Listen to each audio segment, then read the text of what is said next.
Ils nous amènent chez vous, chez eux, chez les puissants, les courtisans, les faibles, les pauvres. C'est un métier, un rêve, une passion, mais une passion parfois jalonnée de difficultés, d'interpellations, d'arrestations.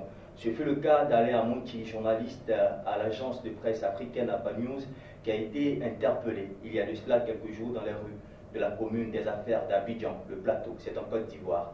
Pour en parler, nous sommes aujourd'hui avec la présidente de l'Association de la presse étrangère en Côte d'Ivoire, Madame Ma Camara.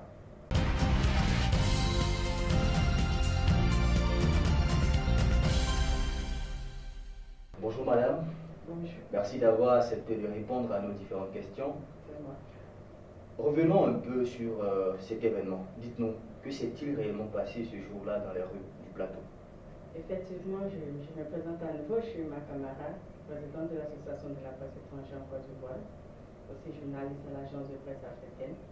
Effectivement, le mercredi 21, il y a M. Alain Amouchi qui a réalisé un reportage sur le retrait de M. Yaya Touré de sa sélection nationale. Donc, comprenons par reportage, il devait faire des vox pop, il devait faire des revues de presse. Il s'est approché d'un hangar, d'un vendeur de journaux. Il a commencé à filmer et après il a commencé à approcher des gens, ce qu'on appelle vox pop, couramment les micro-trottoirs. Quand il a été approché par deux policiers en civil qui lui ont demandé d'arrêter de filmer, il a d'abord fait sortir sa carte de presse. Sa carte de presse qui est l'accréditation de la presse étrangère en Côte d'Ivoire. L'accréditation de la presse étrangère en Côte d'Ivoire, je rappelle, c'est une carte qui est délivrée par le ministère de la Communication quand vous exercez pour un média étranger dans le pays. Donc c'est un peu notre carte d'identité également de la presse ici. Bon, au-delà de cette carte, nous avons aussi notre carte d'identité de journaliste professionnel. Voilà. Mais vous ne pouvez pas exercer sur le territoire ivoirien si vous n'avez pas cette carte. Si vous travaillez pour un média international surtout. Donc, il a été approché par ces deux policiers, comme je le disais, et ils lui ont demandé d'arrêter. Il s'est présenté, ils n'ont pas voulu comprendre quoi que ce soit. Et ils lui ont demandé de l'accompagner au premier arrondissement, chose qu'il a d'abord refusée, parce qu'il avait sa carte d'accréditation de la presse internationale, lui donnait quand même l'opportunité de travailler partout sur tout l'étendue du territoire national. Donc, ils m'ont appelé par la suite. Je leur ai demandé de les suivre jusqu'au premier et moi je m'y rendais. Quand nous sommes arrivés au premier arrondissement, j'ai rencontré l'officier qui était en charge du dossier, qui a d'abord auditionné M. Alain.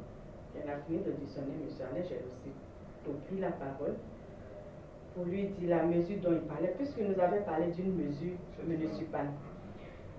La mesure dont il parlait, nous n'avons pas vraiment une information. Cet arrêté municipal disait quoi au juste? Justement, cet arrêté municipal, selon l'officier que nous avons rencontré au premier arrondissement du plateau, interdisait de filmer dans la commune du plateau. Voilà. Et moi j'ai dit que nous n'avons pas l'information.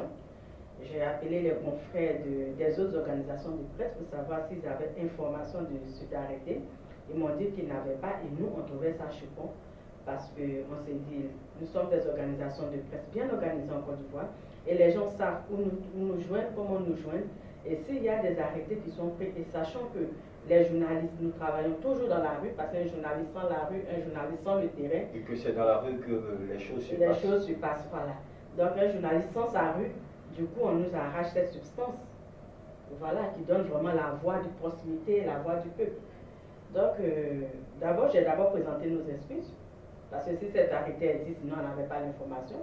Et pour moi, la priorité, c'était que Alain puisse continuer son travail et après on allait suivre tout ce qu'il y a comme démarche. Et donc au-delà du commissariat, quelles sont les démarches même qui ont été menées? Justement, au-delà du commissariat, bon, après il a été libéré et puis après escorté par des policiers pour terminer son travail. Mais au-delà du commissariat, tout de suite, puisqu'on nous parle d'arrêté municipal, nous sommes rentrés en contact avec la mairie du plateau. Nous avons eu le chargé de communication qui nous a dit que le maire n'était pas là parce qu'on a essayé de l'appeler, ça ne passait pas. Il se trouvait en France et il avait été semaines. Et nous avons exposé le problème. Ils ont fouillé dans les archives et ils nous ont rappelé par la suite. Ils nous ont dit qu'ils n'avaient pas connaissance de cet arrêté. Pour nous, c'est dangereux qu'un journaliste soit interpellé dans l'exercice de son métier et qu'on nous dise qu'il ne peut pas travailler parce que il y a un arrêté municipal qui est pris et la mairie qui nous dit par la suite que ouais, ils n'ont pas vraiment su. Pas connaissance de cet arrêté.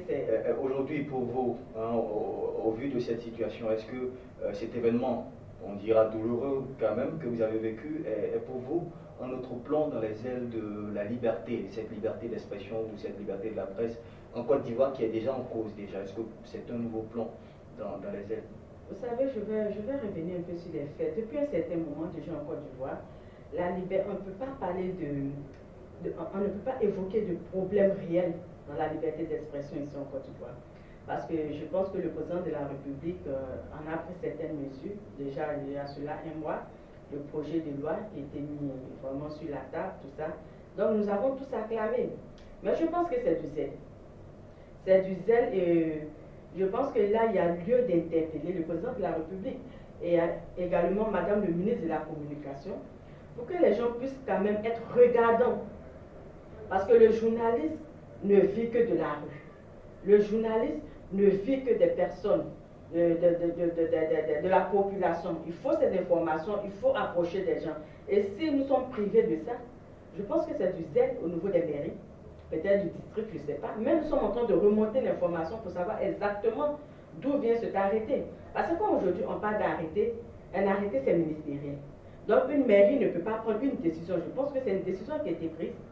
Et l'attentat de Grand Bassam s'est déroulé il y a cela plus de 4 mois.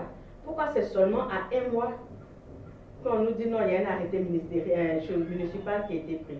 On trouve ça choquant.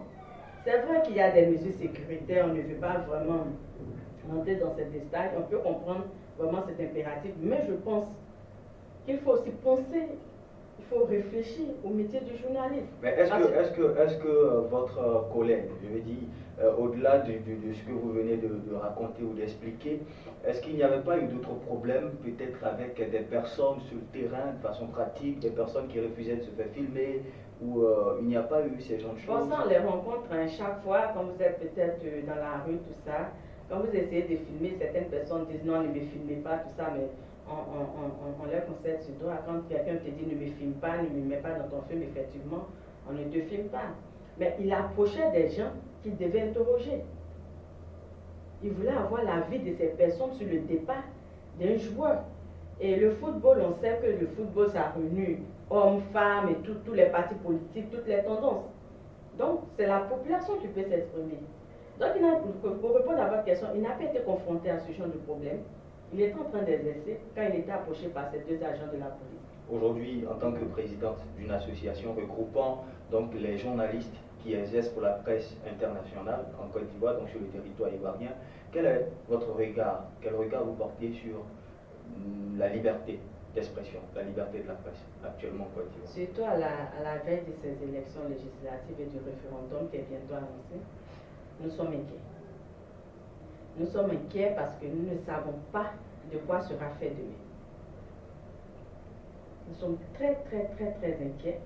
Pour cela, nous avons adressé une demande d'audience auprès de Madame le ministre de la Communication pour qu'elle puisse nous expliquer qu'est-ce qui vous inquiète? Bon, si déjà un journaliste est interpellé parce qu'il filmait dans la rue, que sera fait demain? Que nous réserve demain? Est-ce que demain, ils ne vont pas nous empêcher peut-être de filmer certaines campagnes? Est-ce qu'ils ne vont pas nous empêcher de faire ceci, d'interroger certaines personnes? Donc, on va vers le ministère de la Communication pour obtenir cette garantie. Parce qu'on n'a aucun intérêt à faire brûler notre pays.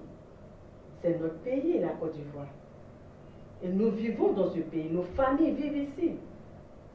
Donc, pour nous, c'est une complémentarité. Donc, nous avons demandé audience auprès du ministère de l'Intérieur, auprès de Madame le ministre de la Communication, pour qu'elle puisse nous dire exactement de quoi il s'agit. Si cet arrêté existe, qu'elle nous explique pour que nous puissions prendre les mesures. Toujours en parlant de cet arrêté, nous allons rebondir sur une autre décision ministérielle. Donc vous en avez parlé tout à l'heure, vous parlez de zèle, peut-être on parlera d'un manque de communication aussi.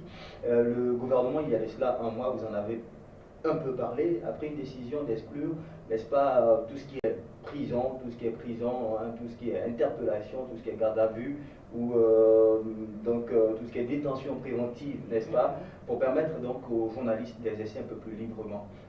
Juste un mois après, un tel événement se produit. Quel sens vous donnez finalement à cette décision? Raison pour laquelle je dis que nous sommes inquiets. Parce qu'un mois après, si déjà ça se passe comme ça, qu'est-ce qui va se passer dans cette période sensible? Parce que les périodes électorales sont toujours sensibles pour nous les journalistes et nous en sommes conscients.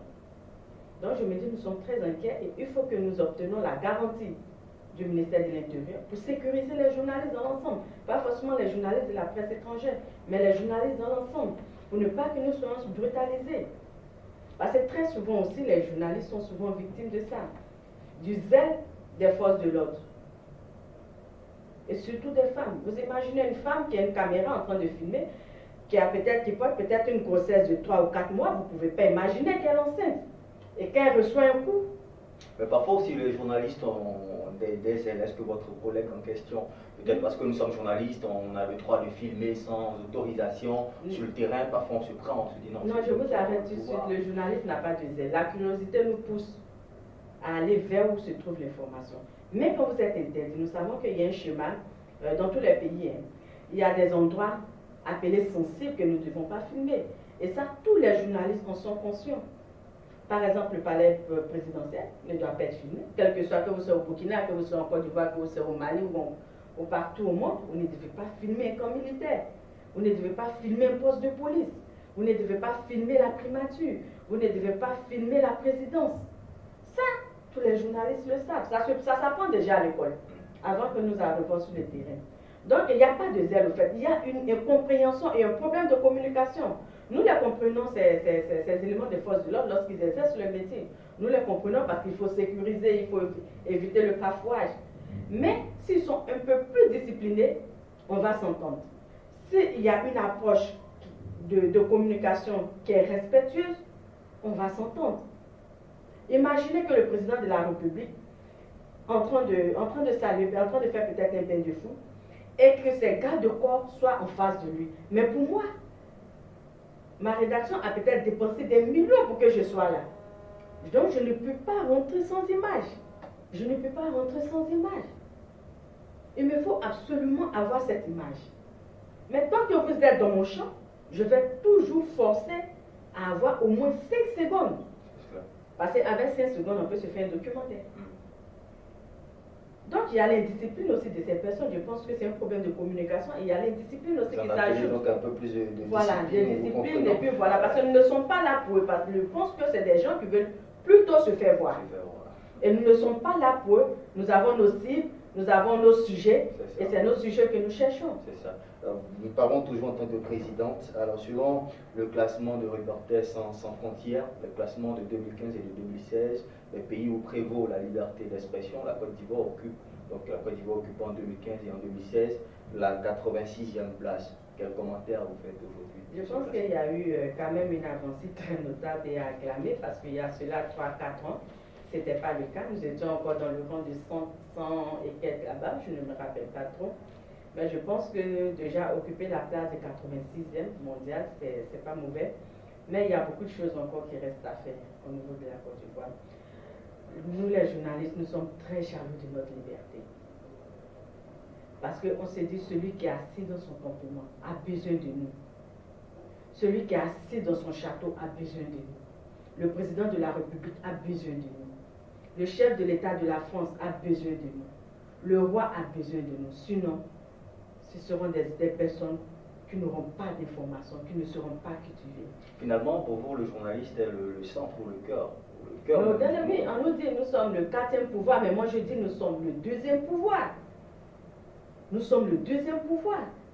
Vous, par exemple, qui nous brutalisez, vous, par exemple, qui nous frappez en tant que femme, vous, par exemple, qui chassez les journalistes. Mais demain, quand vous avez besoin de ces journalistes, ils ne constituent pas un danger pour vous. Et ça, c'est écœurant. Vous parlez un peu plus de liberté tout à l'heure, en disant que le villageois, que le planteur dans son campement, que le chef du village et que le roi a besoin de vous. Finalement, cette liberté d'expression, vous l'appréhendez comment? Vous la définissez comment? Ici en Côte d'Ivoire? Oui. Ici en Côte d'Ivoire, de façon générale, Je pense que, bon, je prends l'exemple de la Côte d'Ivoire que je maîtrise plus. Hein. Je disais tout de suite qu'il y a une avancée quand même qu'il faut acclamer dans cette liberté d'expression. Mais pour vous, quand on parle de liberté d'expression, qu'est-ce qui devait rentrer en ligne de compte pour que le journaliste, lorsqu'un journaliste dit je suis entièrement libre de faire ce que je veux, de dire ce que je veux, d'écrire ce que je veux? Attention, le journaliste ne doit pas dire ce qu'il veut. Parce que dans le journalisme, il faut respecter l'éthique et la déontologie. C'est pas parce que nous sommes journalistes, on se donne le droit de tout dire. Non, ça je rectifie. Il y a quand même une ligne qu'il faut suivre. Nous avons quand même un devoir un devoir d'éviter des querelles. Nous avons un devoir de protection. Nous avons un devoir de sensibilisation. Nous avons un devoir pour dénoncer. Donc on ne doit pas. Souvent il y a des informations où nous sommes obligés de taire. Quand je dis de taire, c'est en griffe parce que en diffusant cette information, on risque de créer. Comme on le dit, toute vérité n'est pas bonne à dire. Justement, non, pas toute vérité n'est pas bonne à dire. On dit la vérité, mais il y a la manière de dire la vérité. Vous ne pouvez pas quand même voir peut-être un chef du village et puis dire n'importe quoi, voilà, vous êtes un voleur, tout le temps raconter n'importe quoi. Non, il y a la manière dans le journalisme. Et c'est cette manière qui doit être appliquée. Je pense qu'au-delà aussi, il faut que les journalistes aussi puissent comprendre les responsabilités de sensibilisation, de protection. En parlant de responsabilité, en Côte d'Ivoire, nous assistons vraiment à un balai, si on peut le dire ainsi, un balai d'accusations, hein, d'accusations et d'interpellations, n'est-ce pas? Il y a très souvent des blâmes, des avertissements, des suspensions de parution des organes de presse qui exercent ici à Abidjan et en Côte d'Ivoire. Est-ce que vous pensez que les journalistes ne sont pas assez responsables? Est-ce qu'il y a un manque de responsabilité, justement? D'accord. En parlant déjà des sanctions, je pense qu'avec les organes régulateurs, je pense que c'est la bienvenue. Parce que déjà, quand vous parlez des responsabilités, eux que nous avons des organes pour nous mettre au pas, ce qui veut dire les journalistes même font leur propre guerre. Les journalistes font même leur propre police. Si les journaux sont sanctionnés, c'est parce que quelque part, il y a dérive. Et quand il y a dérive, ils sont tout de suite interpellés par le Conseil national de la presse ou peut-être par la ACAD pour l'audiovisuel. Et quand vous êtes interpellé, c'est pour vous emmener un peu à respecter la déontologie, un peu l'éthique du journalisme. Pour ne pas qu'on se permette de dire n'importe quoi.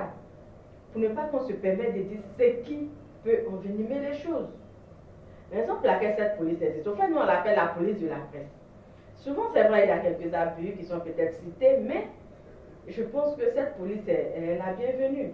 C'est notre police. Nous-mêmes, on dit, c'est pas bon ce que vous faites, puisque ceux qui sont au CNP, ce sont des journalistes même. Évitez de dire cela et on vous donne une sanction. Prochainement, les gens évitent de le faire. En 1990, on revient un peu en arrière, lorsqu'il y a eu le printemps de la presse, à la faveur donc, du vent de l'Est. Et donc, il y a eu une éclosion de la presse ici en Côte d'Ivoire. La liberté d'expression était célébrée plus ou moins. Aujourd'hui, nous sommes dans une situation, je dirais, un peu différente. Il y a eu, je dis, des choses un peu plus stables, la situation elle est un peu plus stable. Les organes de presse travaillent tranquillement. Vous parlez tout à l'heure d'interpellation du gouvernement à être un peu plus regardant. Pour vous, en tant que présidente, en tant que journaliste exerçant dans un organe de presse international ici en Côte d'Ivoire, comment vous voulez le rapport entre les autorités et entre les journalistes? Nous demandons un rapport de fraternité, un rapport de collaboration. Nous avons tous intérêt à travailler en symbiose pour l'intérêt de notre pays. C'est ce rapport que nous réclamons. Il faut que les gens nous comprennent. On nous appelle des chasseurs d'images, les chasseurs d'informations. Plein de mots qui nous sont attribués. Mais en chassant, c'est pour leur bien. Donc je pense qu'en travaillant vraiment en symbiose, nous allons éviter un certain nombre de choses, un certain nombre de crises. Mais tant que nous sommes mal compris, et tant que les gens nous voient comme des ennemis, il y aura toujours une crise déjà entre nous, qui devons d'abord diffuser l'information, et vous qui devez nous donner l'information. S'il y a déjà une crise, vous imaginez ceux qui doivent recevoir. Alors, une petite parenthèse, dans cette émission, vous êtes une femme journaliste. Oui. Pas de complexe, parce que vous êtes sur le terrain. Pas du tout, je suis très à l'aise. Ça, je le dis, je me tourne face à la caméra pour dire, j'aime ce métier et je ne sais faire que ça. J'adore ce métier, c'est vrai, je reviens un peu là-dessus. C'est pas facile pour une femme. Souvent, les gens ont des regards un peu, je ne vais pas dire le mot, mais sur les femmes journalistes. Mais j'aimerais dire à ces personnes, une femme journaliste a une vie. Une femme journaliste a une famille. Une femme journaliste a une responsabilité et une dignité. Ce n'est pas parce que nous sommes en contact avec les personnes célèbres, nous sommes en contact avec les autorités, ce n'est pas ça qui fait de nous. Voilà le mot que je ne veux pas utiliser. C'est cela, on comprend. Mais finalement, cette femme journaliste qui a une vie, qui a une famille, est-ce qu'elle arrive à assumer sa responsabilité au niveau de la famille? Est-ce qu'elle est là pour ses enfants? Oui, je pense que c'est un peu difficile. Déjà, j'encourage les hommes qui sont mariés déjà aux femmes journalistes. C'est vraiment pas facile. Nous sommes toujours partis. Moi, juste après cette interview, je vais en commission. Difficile de nous trouver vraiment dans notre famille. Voilà, mais on se donne le temps et on s'organise. On planifie notre temps pour donner un peu de temps à notre famille. Mais c'est une folie le métier de journaliste. Même quand vous êtes en vacances, que vous apprenez qu'il y a une activité ou un événement quelque part, votre première réaction, c'est d'aller vers l'événement. Vous oubliez vos vacances. Et c'est rare, on ne le voit pas comme ça dans les autres métiers. C'est un peu comme une drogue. Et chez les femmes, c'est encore plus. Alors revenons un peu, pour finir cet entretien, sur votre association, l'association de la presse étrangère en Côte d'Ivoire, qui naturellement regroupe les journalistes des Est pour la presse internationale. Un mot à l'endroit de vos membres. D'accord. Donc je reviens un peu sur l'association de la presse étrangère en Côte d'Ivoire qui a été créée en 2012. J'explique un peu le contexte dans lequel cette association a été créée. Lors de la première visite du président de la République, Alassane Ouattara, à Mans, personnellement, moi, j'ai été victime d'un accident. J'ai été cogné percuté par un véhicule du cortège présidentiel. J'ai été même envoyé par hélicoptère à Abidjan parce que je n'arrivais pas du tout à marcher, tout ça. Et également Maureen Grisot, qui était en ce moment correspondante de France 24 en Côte d'Ivoire, a été également victime d'accident à Mans. Donc nous avons tous deux été envoyés à la PISA, pas de publicité, envoyés à Abidjan pour nos soins. Et nous étions dans la même chambre. Et Maureen Grisot a dit, il faut qu'on fasse quelque chose. Il faut qu'on crée une association. C'est vrai, il y a cela 1 an, j'en avais parlé, mais il faut qu'on mette en place une association pour défendre nos droits. Une association pour être le porte-parole des journalistes de la presse étrangère parce que ça n'existe pas. Tu vois, aujourd'hui, nous sommes livrés à nous-mêmes. Il n'y a personne pour dénoncer. Et là, vous créez l'association. Voilà. Là, dans la chambre de l'hôpital, on crée, on dit ok, on met l'association, mais on appelle un certain nombre de journalistes pour nous rejoindre. Là, nous avons fait appel à un Jaguar de Reuters, Evelyne Naka de l'AFP, voilà, Valérie Boni, tout ça. Et on crée l'association à partir de la chambre de l'hôpital où nous étions toutes les deux hospitalisées. Et lors de l'AG, moi j'étais toujours malade, Maureen ça allait déjà. Donc je ne pouvais pas être vraiment à l'AG parce que j'ai fait 8 mois. Je n'arrivais pas à travailler, voilà, il fallait faire des rééducations. Et Valérie Boni de la BBC a été élue présidente de cette association. Maureen Grisot était secrétaire générale, j'ai été son adjointe. Et après le mandat de Valérie Boni, elle a dit, bon, on reprend l'AG. Mais une chose qu'on va aussi dire, c'est-à-dire au niveau de la presse étrangère, nous sommes très jalouses au niveau des femmes. On veut vraiment que la présidence tourne au niveau des femmes. C'est un challenge qu'on s'est lancé, on se soutient en tant que femmes. Les hommes le savent. Voilà, les hommes le savent. Donc on se soutient. Comme nous avons le pouvoir, on s'arrange toujours pour être vraiment au-dessus. Donc c'est comme ça que j'ai été élue deuxième présidente de cette association. Voilà, avec un bureau. Au fait, l'association regroupe plus d'une quarantaine d'organes de presse. Plus de 86 membres accrédités auprès du ministère. Parce que si vous n'êtes pas accrédité auprès du ministère de la Communication, si le ministère de la Communication ne vous reconnaît pas, vous ne faites pas partie de notre réseau. Et ce réseau est mis en place pour être un peu le point focal. Il est souvent difficile de mettre la main sur peut-être RFI, en même temps mettre la main sur Reuters. Mais avec l'association, c'est vraiment un point focal. Quand vous nous envoyez votre base de données, quand vous nous envoyez vos communiqués, tous les correspondants, je dis tous les correspondants accrédités en Côte d'Ivoire reçoivent immédiatement votre demande de couverture, reçoivent immédiatement vos communiqués. Si c'est des urgences, ça se fait par SMS. C'est vraiment organiser en sorte qu'on ne rate pas les événements, on ne rate pas les communiqués et que les gens arrivent à nous contacter le plus facilement possible. Voilà, donc c'est un peu ça le rôle de cette association. Ça va bien? C'est cela. Nous allons fermer la porte de cette interview, mais la clé est entre vos mains. Nous allons vous permettre donc de la fermer un peu plus facilement. Et en disant donc un mot à l'endroit de tous ces journalistes, femmes d'abord, et de façon générale de tous ces journalistes qui exercent le métier, donc ce métier passionnant et stressant. D'accord. Je vais d'abord m'adresser à ces étudiants en école de journalisme. C'est un métier noble. Surtout pour vous les femmes qui voulaient épouser ce métier. Il faut d'abord avoir la conviction, on ne vient pas au journaliste pour être riche. Si vous voulez être riche, ce n'est pas la place. Mais on vient, c'est une autre recherche qu'on obtient dans ce métier.